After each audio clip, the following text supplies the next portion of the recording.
Hi guys, as in the last lecture we discussed the loops which are for and while.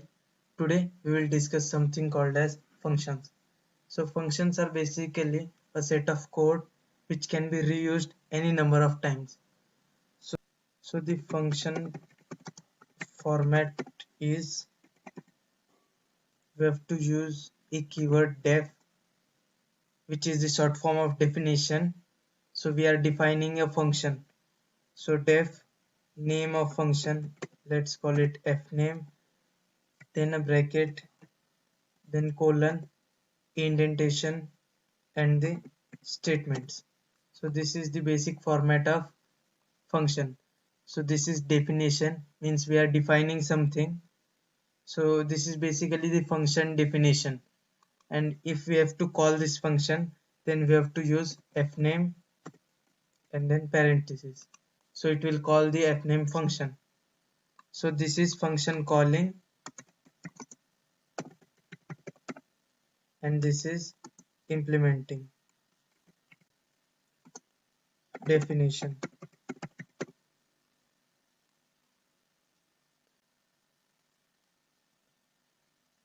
So let's create a function which can print hello world. So let's define printing, then colon, and then statement print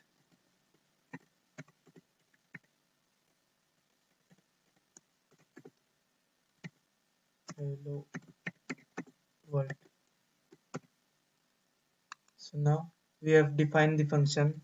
Now for executing it, we will write printing parentheses, and now we will get hello world. This is, as we discussed, this is the definition and this is function calling. So if we don't call the function, then it will not run anything as it is only defined. And if we call the function and then execute, it will call the function and then execute the statements inside it. So as we discussed in the if else and for while, this indentation is compulsory, due to which the Python understands that if this function is called, then we have to do this set of tasks. So while using this function, we can also use some real-time values. So let's create a function which returns the addition, subtraction, division and multiplication of two numbers. So let us assign a as 5 and then b as 10. So now we will define a function calculate and then parentheses. So here we have to define arguments. So argument 1, argument 2. You can give any name to these arguments, but for time being we will consider it as argument 1 and argument 2. So now we have to print the addition. So arg1 plus arg2. So here we have to use the same names which we are using here. So these are called as the arguments which are passed to the function. So we have to use the same name given here in the function. So let's print sub difference.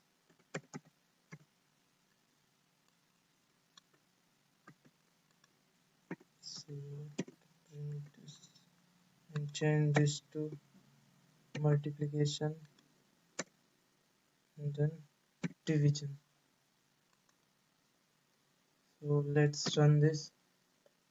So it will do nothing as we have not called the function. So let's call calculate and pass a and b and run this function. So we got 15 as 5 plus 10. So 5 minus 10 is minus 5. 5 into 10 is 50 and 5 divided by 10 is 0.5. So here we can take any value such as calculate 100 and 50. So we will get 150 as addition, subtraction is 50, multiplication is 5000, and division is 2.2. So as we discussed, it will always be a float number. So we can calculate any number of times, any amount. So let's take this value into 99999 and then execute. So here you got addition, this is the subtraction, this is multiplication, and this is the division. Let's take a smaller number. So you will also get this all. So we can use any number of time the same code with different arguments. So for this easiness, the define or function is created. So as we here discuss that argument, we have to give the same name. We can also give this as anything as per our requirement. So as I consider arg1 and arg2, so basically the variable used here or the name used here is the argument. So in function there are two types. First one is argument and second is parameter. So here these two confuse a lot in the function. So arguments are the values we use while defining the function. So arguments are used basically when we define the function, and parameters are given when we call the function. So this is basically difference between argument and parameter. So argument used while defining and parameter used while calling. So here a and b are parameters and arg1 and arg2 are arguments. So we can also change these arguments to a only. So let's change. We can select multiple instance by Control D and then change it to a, and then let's change argument to b.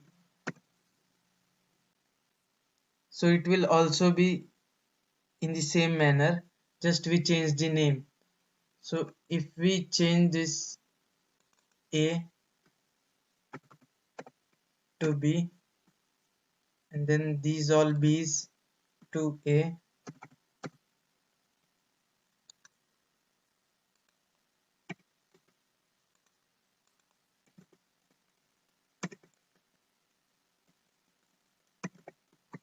then execute, we will get the inverse. So 10 plus 5, 15. 10 minus 5, 5. 10 into 5, 50. And division 2.2. So here similarly we will get these answers. So here a and b are arguments because we are using while definition, and while calling this a and b are parameters. So here 150 are parameters and a and b are arguments. So the parameters will be defined as in the order of the arguments. So as a is first used here, so 100 will be as a. As b is used then, so 50 will be assigned to b. So if we change this to b comma a, then 100 will be assigned to b and 50 will be assigned to a. So here order matters. If we have lots of arguments and to specify, we can give a is equal to 10 comma b equal to 10. So if we now put this, so addition is 20, difference is 0, multiplication is 100 and division is 1. So if we change b, so let us increase this to 50, then we will get 50 plus 10, 60, and here 50 minus 10. So as here we declared a first using the a, and here we then assigned the b value, it took correctly without considering the order. So we can give parameters directly if we know the order in which we have to give, else we can use the parameters name So here this is argument name and then the parameter. So like this we can use the function. So let's create one more function such and programming language. So let's now print. So let's define a function called intro, which will print our introduction. So let's take an argument name, age, and programming language. And then let's print.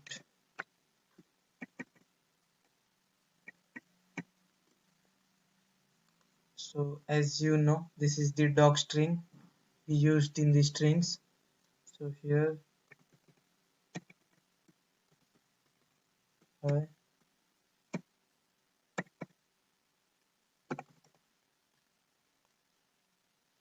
us store it in a variable as it will confuse you. So let's production is equal to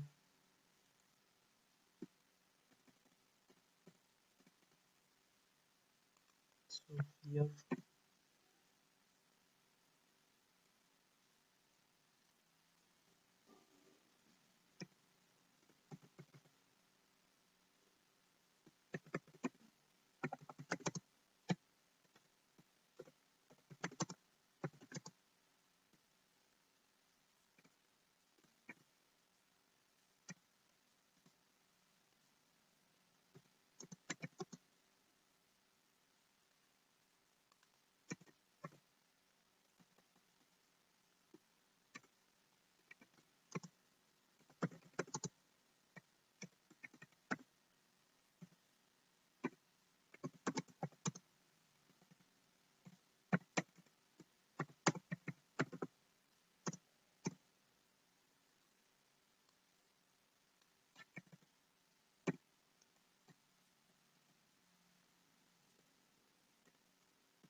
So let's use this in the print introduction dot format, and then first would be the name, then the age, and then the programming language. So let's execute this and then print. No, we will call the intro with the name coder. It should be a string coder age 20 and Python. So it should also be a string. So let's execute it. So we got hi, this is coder. So we got an extra new line due to this. So let's delete this and then execute. So here you got the same. Hi, this is coder. I'm 20 years old. I love Python. So let's take another example. I'm Ninja with age 30 and love programming languages Java. So as I said, we require string. So here Ninja is not defined and Java is not defined. So we have to use string. We need to give correct parameters according to the data types we are using, because if we give wrong data types, as Ninja was not defined, so it throws an error. So now if I run, so it will give this. So let's create another one. It would be block age 17, then programming language as C++. So here we got hi, this is Block. I am 17 years old and I love C++. So similarly, we can use any number of times the function and repeatedly do some format. So the examples of functions in Python are str, which converts the given parameter into string, int, which converts the given parameter into integer, and float, which converts the given parameter into float value. So why do we need these functions? So as we know, sometimes we have to do some mathematical calculations or use strings or integers and convert into each other for input and output. So for that we use these functions. So string basically converts the given parameter into string, this into integer, and this into float. So if we store x is equal to string 9850 and then print type bracket, so this is also function type which returns the type of the data type of the given parameter. So let's consider here x and then run. So let's comment this and then run. So we got the class as string. So if we remove this string and then, so now it will give us int. So this is of integer type, and if we convert it to string, then this will give us string. So this type of x also returns some value, and this string also returns some value. Returning means some value from this function is stored into x, and then when we use type of x, so it also returns some value which is used while printing the text on the screen. So here it returns the this, so class string. So we can also convert this into float and then see the class. So let's also print the x, and then so you can see dot 0.0. So this means it has converted into a float, and this indicates in which type is it stored. So it is stored in float. So type is used to detect the data type of the function. So similarly, as these all returns some value, we can also return something in our function. So let's create a function called as return C.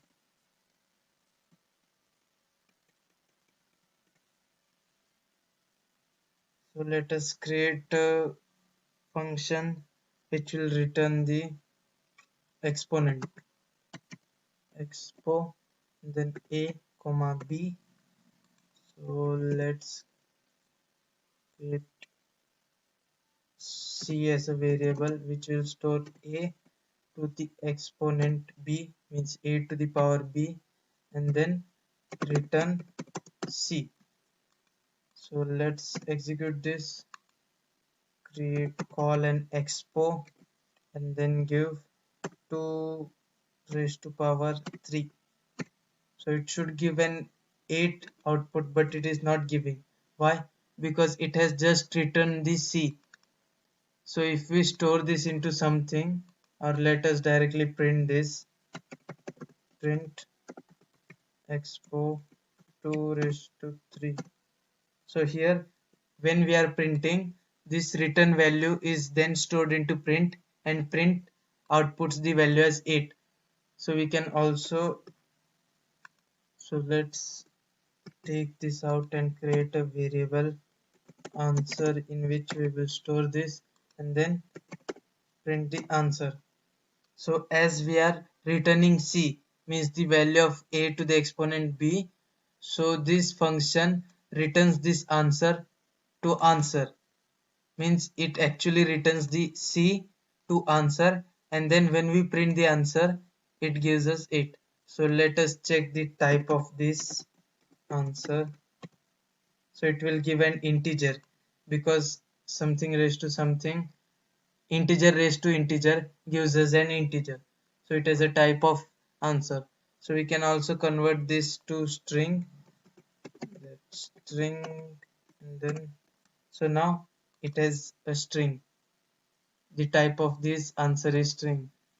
So let's remove this type and then see the answer. This is an 8, which is a string, as we use this string function. So this is the returning from a function. So we can return anything. We can also return c plus 8. So if we run now, we will get 16. Why? Because exponent of 2 raised to 3 returns us 8, and 8 plus 8 gives us 16. So now 16 is stored into answer and it is printed out. So we can perform here also any calculation, but most preferably we return some value which is stored first only. So let's copy this code of calculate function and then print here. So let's print here and uncomment it. As we uncomment it, let's give a third argument called func, which will be a function, and then print the value of function or the func.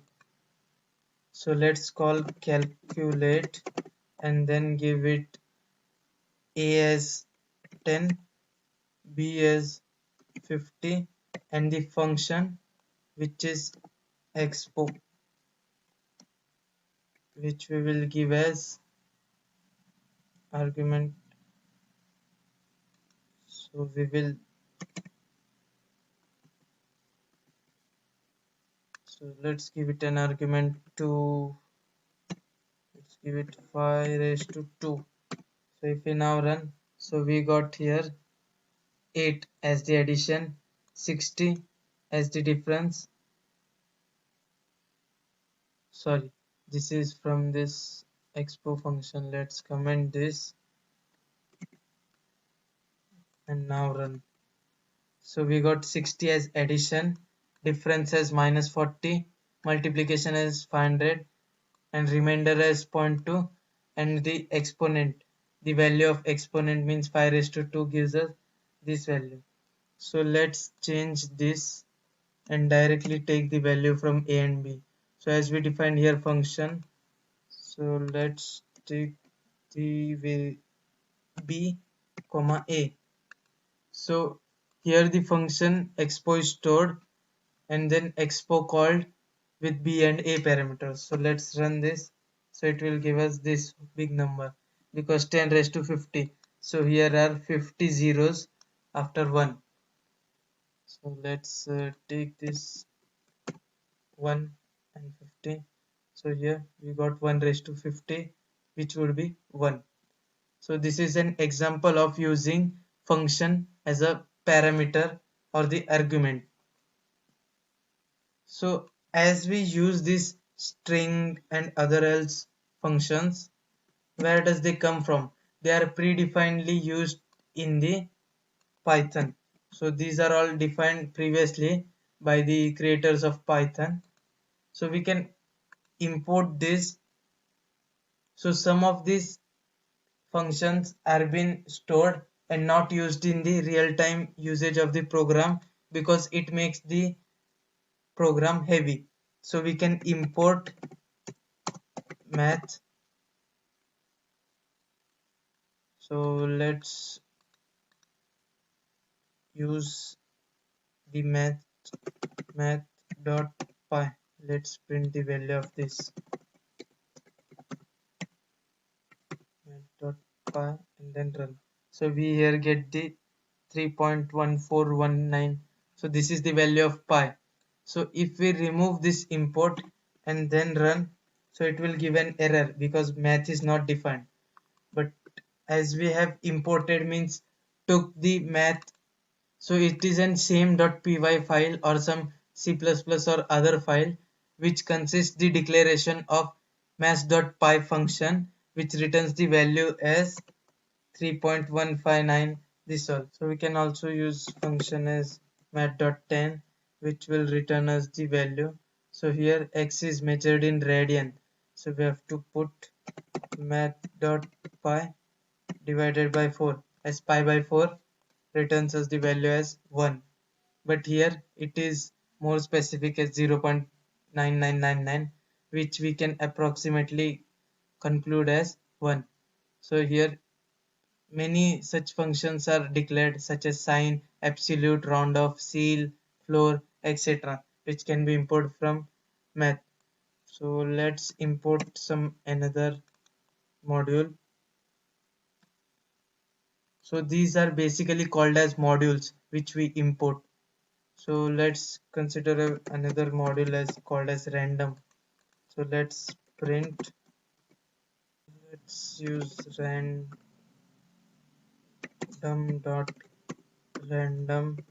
integer which can be used to, now we have to specify some parameter from which number to which number we have to take the range.